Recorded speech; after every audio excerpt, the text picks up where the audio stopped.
Welcome to Simply Excel. In this video we're going to look at how you can easily move columns and rows within your data. Before we get started, I'd like to remind you to subscribe to my channel for more Excel tips. Now let's go on with the tutorial.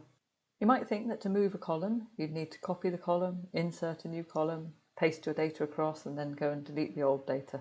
But you don't need to do this. I'm going to show you two really quick ways of moving a column in Excel.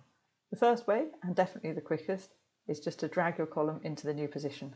And you do this by selecting the column you want to move, holding down the Shift key on your keyboard, and then moving your mouse until you get the little black cross with the arrows on it. And you can either do that on the right or the left-hand side of your column.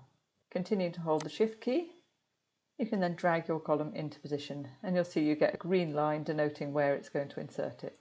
Release the mouse, and it moves your column across.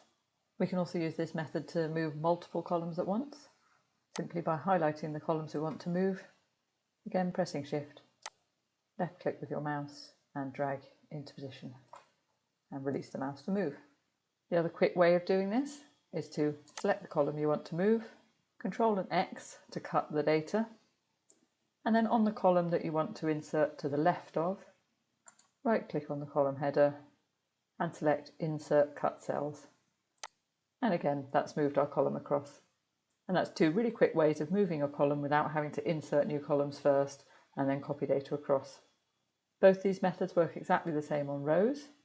For example, if we wanted to move row 3, select the row that we want to move, press the Shift key, and again our black cross will appear either above or below, so it doesn't matter where you click. Use the left mouse button, hold that down to drag into position, release the mouse button, and the row has moved.